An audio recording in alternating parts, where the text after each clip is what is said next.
Bonjour, je vous retrouve pour un aperçu d'un téléphone vendu par Cubot, le H1.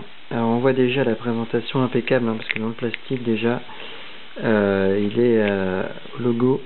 On voit le 5,5 pouces, le 4G, HD 720 x 1280, 13 mégapixels, mais c'est d'extrapoler, donc l'extrapolation, donc c'est plutôt 8 millions le capteur en réalité. Donc déjà on sent qu'il y a une intention qui a été portée. Le téléphone lui-même en version dorée, avec une petite tranche qui rappelle le métal au milieu entre les dorures. Donc on voit le rappel toute la tranche. Donc c'est un peu granulé à l'arrière, c'est assez agréable. Donc sinon on trouve quoi? On trouve un film de rechange, il y en a déjà un nativement posé dessus. Une coque pas super, mais elle mérite d'être très souple, très légère, parce que déjà le téléphone fait près de 200 grammes.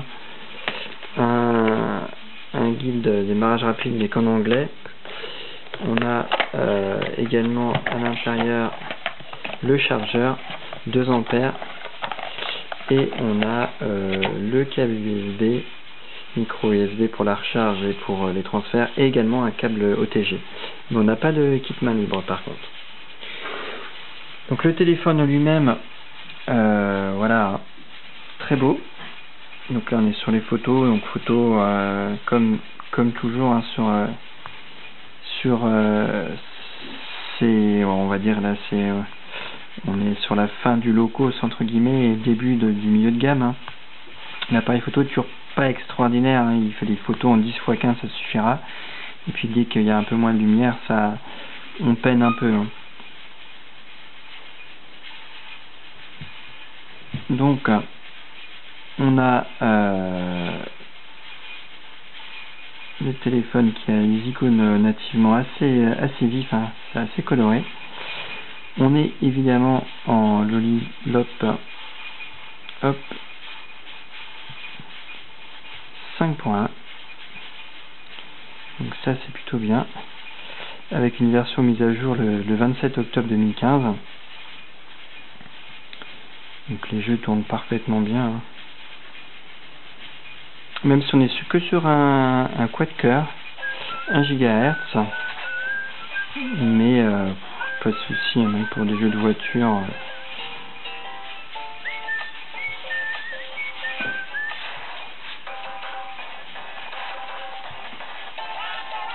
On voit, c'est vraiment super agréable, super fluide. Les couleurs sont jolies. C'est immersif tout de suite. Donc voilà, ça c'est pour la partie jeu. Comme je vous le disais, on est sur du 1 GHz, on le voit 988 MHz, 4 cœurs. Et donc on est sur le MT 6735 ici. On est bien sur un écran de 720. Donc pour tout ce qui est vidéo et tout, c'est vraiment super agréable.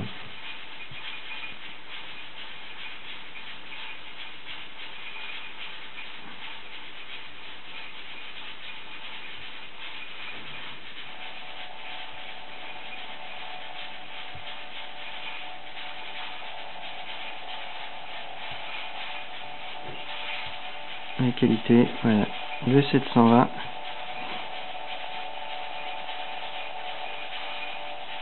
Donc là, toujours pas, ma ligne a un peu du mal. Il a dit, ouais, voilà, ça y est, on va passer en 720. Donc c'est vraiment superbe, franchement. Le son.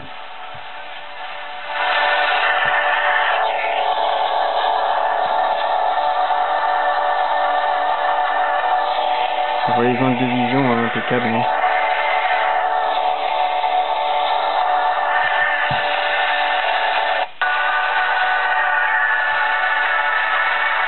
Le son assez fort, pas terrible non plus, mais bon, ça fait l'affaire. Et puis au pire on peut mettre une petite enceinte externe. Donc là on voit les boutons qui sont rétro-éclairés. De même on a une petite LED qui va nous signaler l'arrivée d'un message. Donc ça c'est plutôt très bien. Sinon on a pas grand chose au point de vue de la surcouche, hein. On voit c'est de l'Android stock, donc les fans de surcouche seront déçus, les autres seront pleinement satisfaits.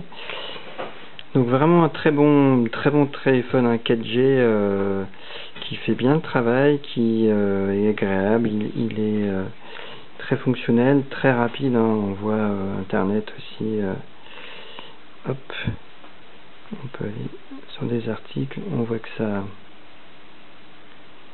hop, pourquoi on va sur la pub encore, voilà.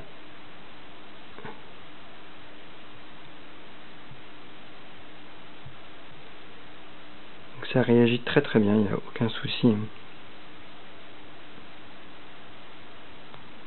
Voilà.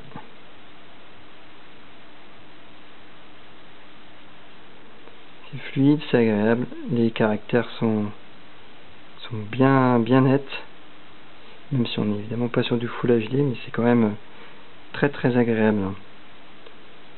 Donc voilà, un très bon téléphone, honnêtement, il est vendu à 160 € en ce moment, c'est vraiment un super rapport qualité-prix, avec en plus la batterie énorme de 5200 mAh qui est vraiment son gros point fort.